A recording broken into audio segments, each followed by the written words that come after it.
मेरा बेटा चाहिए। बेटा शांत लो। बेटा हमर चोरी के भागल।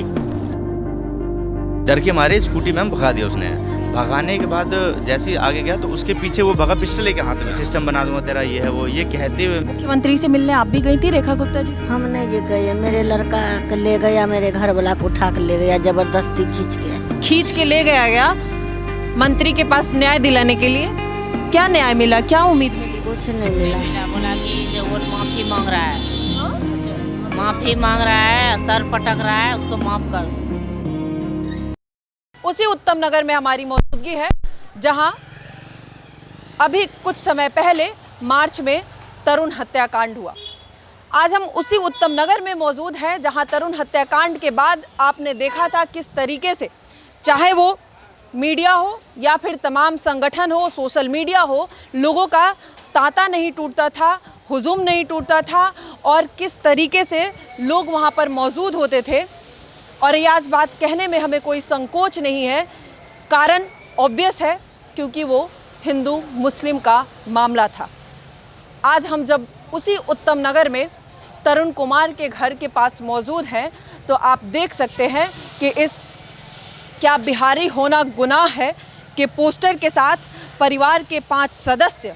भाई आप फैमिली से हो? जी मैम, मैं बड़ा भाई हूँ। आप बड़े भाई हो। क्या नाम है आपका? मैम राहुल कुमार नाम है मेरा, राहुल कुमार नाम है। राहुल कुमार नाम है। अच्छा, तो आप साथ में ही रहते थे? हाँ मैम, मैं उसके चाचा का लड़का बड़ा भाई हूँ। मैं बगल में ही रहता हूँ मैम। क्या हुआ उस दिन, मतलब किस तरीके से ये हुआ? मैम मेरा भाई जो पांडव है और मेरे और चचेरा भाई करीब 6 दोस्त, और एक मेरा भाई जो जाफ़र कलाम में रहता है, उसके बच्चे के बर्थडे पार्टी में मैम बुलाया गया था। 2 साल का लड़का है, उसके बर्थडे पार्टी में बुलाया था सर उनने और मेरे भाई ने। तो यहाँ से सभी इकट्ठे होके, और 2-3 लेडीज़ भी थी, तो सर इकट्ठे होके वहाँ बर्थडे पार्टी सेलिब्रेट करने गए थे मैम। तो ma'am late night birthday celebrate करके करीब 1 बजे के आसपास वो अपने घर से निकले, लेडीज़ सब साथ में थी। तो मैम गली है, गली से आगे रोड पे निकले, चौराहा पे। तो वहाँ आने के बाद सर मेरे भाई ने खुद ओला बुक किया, जो लेडीज़ थी हमारे उनके लिए, तो उनके लिए ओला बुक किया मेरे भाई खुद पांडव ने। ओला बुक करने के बाद मैम वही थोड़ी देर बातचीत चल रही थी, करीब 5 मिनट 10 मिनट में ओला आया। तो मैम उसमें लेडीज़ जो थी उनको बिठा के उनको भेज दिया गया। उसके बाद सर आपस में ये बात कर रहे थे अपना, हमारी बिहारी भाषा में, हाँ जी मैम, भोजपुरी बिहारी भाषा में आपस में 6 भाई और 7वां वो जो वहाँ जो है, वो आपस में 7 लड़के बात कर रहे थे जाने की कि हाँ अच्छा हुआ बर्थडे, ये सब अपने बिहारी भाषा में। जी मैम, वही जो आवाज़, वही लैंग्वेज सुन के मैम सामने बिल्कुल अपोजिट में आर.के. बिल्डर है, उसके ऊपर मैम वो रह रहा था, और उसने जैसी आवाज़ सुनी ना बिहारी भाषा की लैंग्वेज की, तो मैम ऊपर से ही वो उसने गाली देना शुरू कर दी। ड्यूटी था वो? नहीं मैम, बाद में पता चला हमें कि ऑन ड्यूटी नहीं था, उसने पी रखी थी मैम, बाद में पता चला। कैसे था उसके पास ऑन? अब ये नहीं पता मैम, उसके हाथ में पिस्टल था। तो मैम गाली देते हुए ऊपर से नीचे आए, बिहारी तुम यहाँ क्या कर रहे हो, भागो यहाँ से, ये है वो है। तो मैम वो नीचे आया भागते हुए। नीचे आने के बाद सर मेरे भाइयों के आगे आ गया। आने के बाद मैम और गालियाँ देने लग गया, और वहाँ जो मेरा भाई रुपेश भाई जो था वहाँ पे, उसने उनसे माफ़ी मांगा, सर हमसे गलती हो गई सर, हम यहाँ पे खड़े नहीं, हम जा रहे हैं सर, बस हम जा ही नहीं, हमें सर छोड़ दो।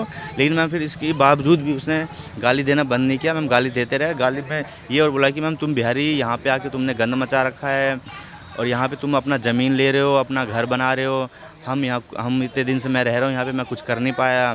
तो ये कहते हुए मैम खूब गाली दिया, और कहते कहते मैम उसके हाथ में पिस्टल था, वो निकाला बाहर, वो लोड, मतलब ऐसा ना लोड करने की कोशिश करने लग गया। तो इतने में एक स्कूटी में मेरा भाई कृष्णा था, जो चाचा का लड़का है मेरा, तो वो मैम स्कूटी डर के मारे स्कूटी मैम भगा दिया उसने। भगाने के बाद जैसे ही आगे गया तो उसके पीछे वो भगा पिस्टल लेके हाथ में, मैम पिस्टल लेके भगा, और करीब मेरा भाई 100 मीटर तक आगे गया, और ये जो नीरज कांस्टेबल जो हैं वो उनके पीछे करीब 20 मीटर तक गया, तो वो उनको पकड़ नहीं पाया। तो वो फिर वापस रिटर्न मेरा भाई भी जो बाइक पे बैठ के, तीनों बाइक पे बैठा था, तीनों बैठ के वो भी निकलने के उसमें थे कि डर के मारे, मतलब कहीं कुछ हो ना जाए, तो वो भी मैम भाग रहे थे।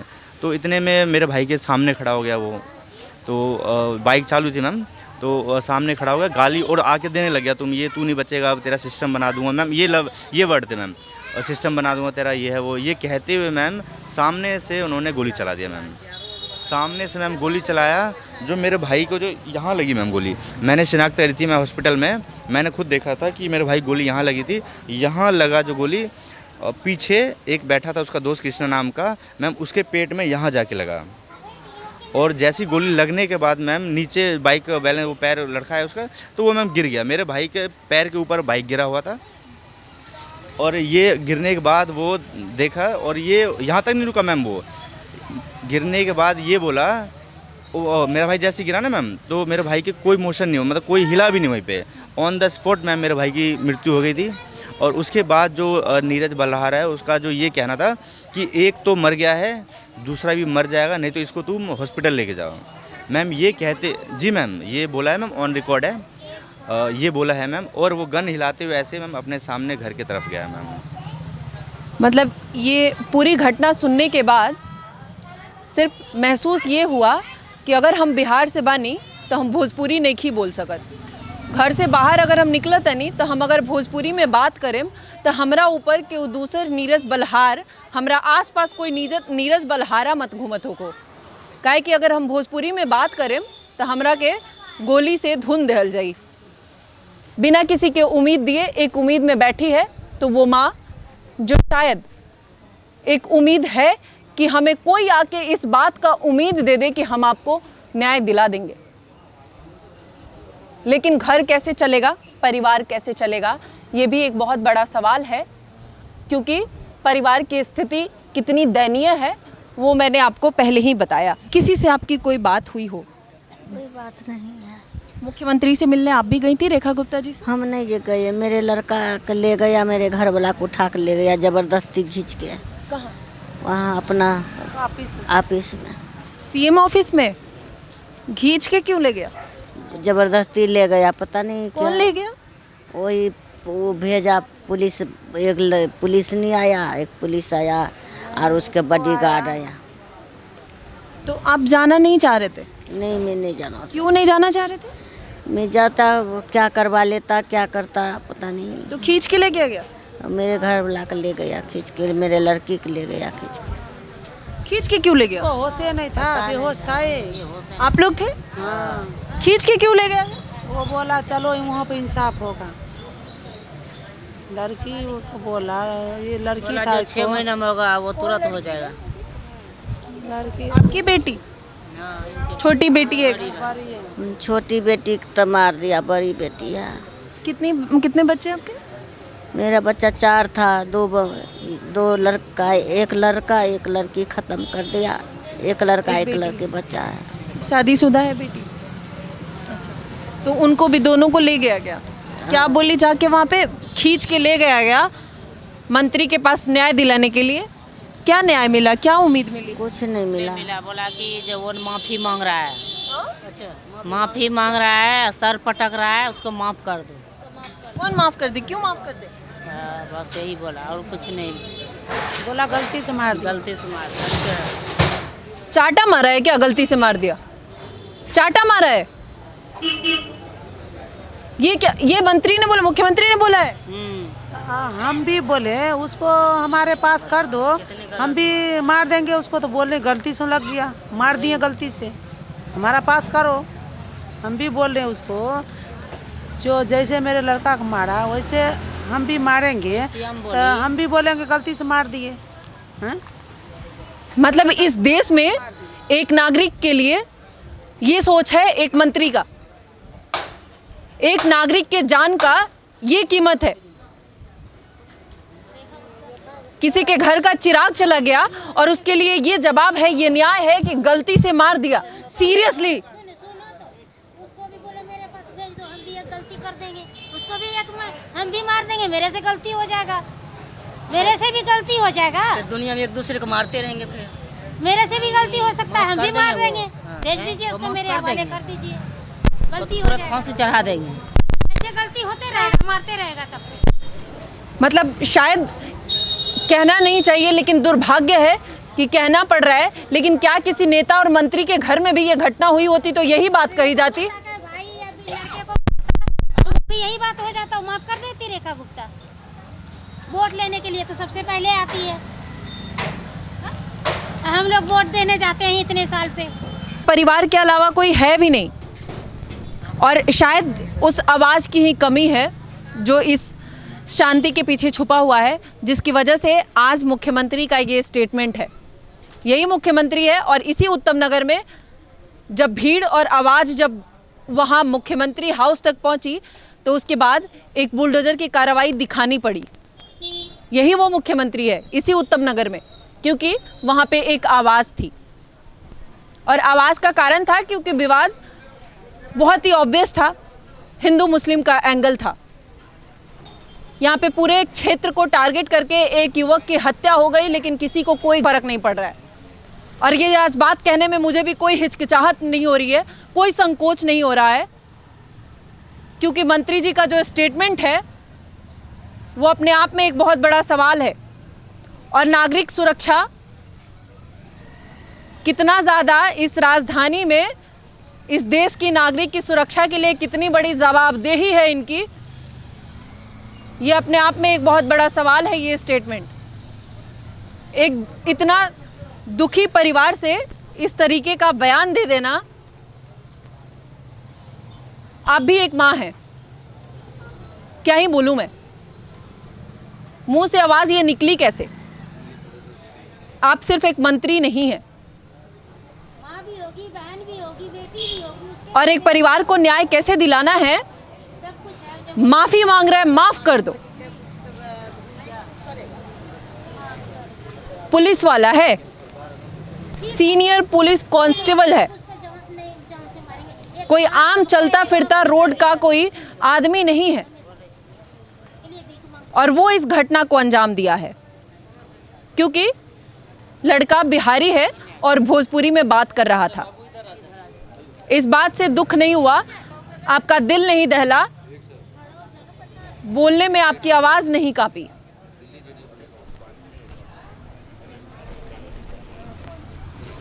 क्या लग रहा है, उम्मीद है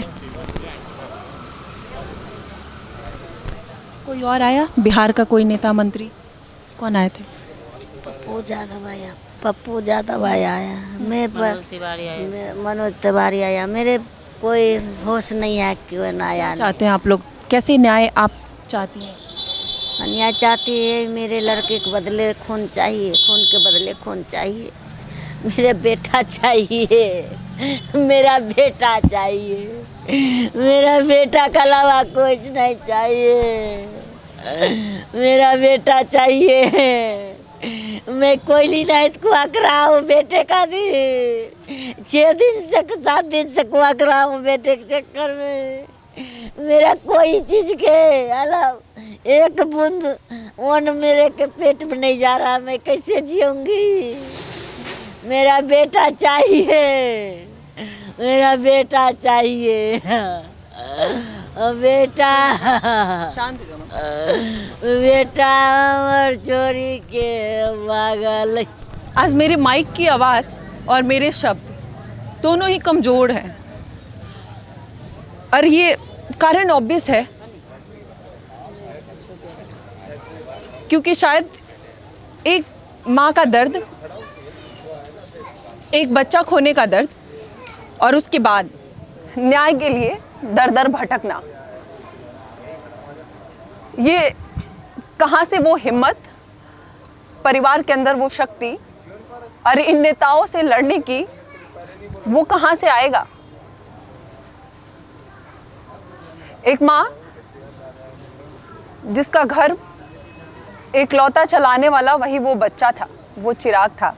और शायद मैं और इस बात को डीपली नहीं एक्सप्लेन करना चाहती हूँ क्योंकि बगल में माता जी है, शायद वो और दुख को खुरेदना हो जाएगा, लेकिन कल्पना किया जा सकता है कि ये दुख कितना है। शायद नहीं, क्योंकि अगर कल्पना करना आसान होता तो किसी मुख्यमंत्री, महिला मुख्यमंत्री के मुंह से ये आवाज़ नहीं आती जो आज दिल्ली के मुख्यमंत्री का स्टेटमेंट आया है। फिर उस उम्मीद में एक संकोच हो जाता है और तभी शायद न्याय नहीं मिलता है, क्योंकि हमारा सिस्टम इतनी कमज़ोर और इतनी ढीलेपन से चलता है कि शायद आज जनता को उम्मीद नहीं है, सब लोग उम्मीद खो बैठे हैं।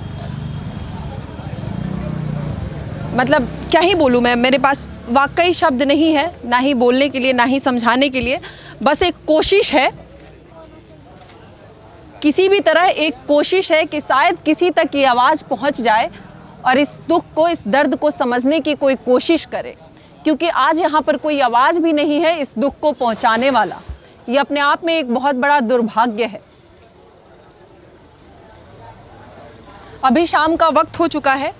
कुछ लोग आपको यहाँ दिखेंगे जो आसपास के गली से, किसी पड़ोस से कोई सुनकर, कहीं से कुछ देखकर अभी यहाँ पे पहुँचे हैं। कुछ नेता, कुछ मंत्री, कोई और भी नेताजी आए हैं और ये लोग पहुँच रहे हैं।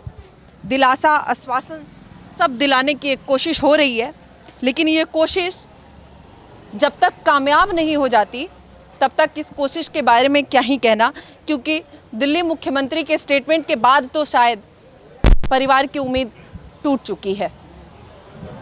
सर, परिवार से मिलने आए हैं? आपका नाम क्या है? शैलेंद्र कुमार। आप जेडीयू से हैं? जेडीयू के प्रदेश अध्यक्ष हैं। खबर तो पता ही होगी कैसे क्या हुआ? जी, करीब करीब पता है। क्या पता होगा अगर मैं आपसे पूछूं, क्योंकि तभी मैं आपको बता पाऊंगी एग्जैक्ट कि क्या है। एक दिल्ली के इस राजधानी में बिहार के खगड़िया के रहने वाले एक नवयुवक की नृशंस हत्या एक वरिष्ठ कांस्टेबल द्वारा किया जाता है। केवल यह जानकर किया जाता है कि वो बिहार का है, बिहारी है, वही उसका गुनाह था। और माननीय ये के द्वारा उसको गोली मार देता है। इसकी कितनी भी भर्त्सना की जाए कम है। मानवता के नाम पर, मनुष्य के नाम पर एक कलंक है। पूरे देश में बिहार से आए हुए लाखों लोगों का मनोबल, हौसला, उनका ईमानदारी से काम करने की जज्बा, उनकी इच्छा, सभी को भारी झटका लगा है। ऐसे में कोई भी व्यक्ति कैसे ईमानदारी और मेहनत लगन से देश और राज्य के लिए काम कर सकता है। इस नृशंस हत्या के लिए मैं यहाँ के जो केंद्र के जो गृह मंत्री हैं, माननीय गृह मंत्री जी से, यहाँ के मुख्यमंत्री जी से मैं अनुरोध करूँगा कि फास्ट ट्रैक कोर्ट का अविलंब गठन किया जाए और 6 महीने के अंदर में इस केस की सुनवाई करके फैसला दिया जाए, ताकि दोषी को अविलंब सख्त से सख्त सज़ा दी जा सके। वैसे बिहार सरकार हमारी सरकार है, वहाँ से थोड़ी बहुत राहत मिली है। मैं अभी फिर रिपोर्ट दूंगा और कोशिश करूंगा कि इनके परिवार को ज़्यादा से ज़्यादा राहत मुहैया कराया जा सके। और मैं दिल्ली के सरकार को भी अनुरोध करूंगा, उनसे भी बात करूंगा कि परिवार के किसी व्यक्ति को कम से कम रोज़गार, नौकरी अविलंब मुहैया कराया जाए। अन्यथा हम लोग इसके विरुद्ध में, हम लोग यहाँ की सरकार के विरुद्ध में, सत्ता के विरुद्ध में अपनी आवाज़ बुलंद करेंगे। आप उम्मीद की बात कर रहे हैं, राहत की बात कर रहे हैं, आप रिपोर्ट देने की भी बात कर रहे हैं। तो अभी मैंने जितना परिवार वालों से बात किया, सीएम के यहाँ इनको ले गया गया, दिल्ली रेखा गुप्ता जी के यहाँ, और परिवार के लोगों को ज़बरदस्ती घसीट के ले गया कि आप चलो, आपको न्याय मिलेगा। मैं यहाँ का रिपोर्ट आपको दे रही हूँ ताकि आप रिपोर्ट दे सके, शायद कुछ न्याय में आसानी हो सके। और पुलिस यहाँ से उनको सीएम ऑफिस घसीट के ले गया, वो जाना नहीं चाहते थे, ये परिवार वालों ने अभी मुझसे कहा। और वहाँ जाने के बाद मुख्यमंत्री ने जो कहा वो और शायद इनकी उम्मीद को पूरे तरीके से ख़त्म कर दिया है। मुख्यमंत्री ने कहा कि आप माफ़ कर दो, नीरज माफ़ी मांग रहा है, रो रहा है, सर पटक रहा है, गलती से हो गया है, माफ़ कर दो। इस रिपोर्ट को भी मैं उम्मीद करती हूँ कि आप एज़ इट इज़ पहुँचाएंगे। और इसके बाद मैं आपसे जानना चाहती हूँ कि इस स्टेटमेंट के बाद आप कैसे उम्मीद देंगे कि न्याय मिलेगा। आप फास्ट ट्रैक की बात कर रहे हैं एक तरफ, और दूसरी तरफ परिवार वालों से मुख्यमंत्री ये बात कह रही हैं, क्या कहना चाहेंगे? मैं आपके माध्यम से इतना ही कहना चाहूँगा कि कोई भी मुख्यमंत्री जनप्रतिनिधि हो सकता है, शासक हो सकता है, कानून का रखवाला नहीं। न्याय करना उसका काम नहीं है। अगर उन्होंने माफ़ी की बात कही है तो हर हत्यारा, हर दोषी न्यायालय में जाकर अगर सर पटकने लगे और न्याय की गुहार, माफ़ी की गुहार, बच्चों की दुआओं की गुहार मांगने लगे, हर किसी को अगर इसी तरह से माफ़ किया जाता रहा तो कानून नाम की कोई चीज़ नहीं है। ऐसा नहीं है, ऐसा हो ही नहीं सकता। वो एक हत्यारा है, 302 का आरोपी है, उस पर दफ़ा 302 के तहत हत्या का आरोप लगेगा ही, मुकदमा चलेगा ही। मुख्यमंत्री या कोई भी व्यक्ति इसमें कोई हस्तक्षेप नहीं कर सकता और उसके तहत न्यायालय से न्याय हम लोगों को मिलेगा, निश्चित तौर पे मिलेगा।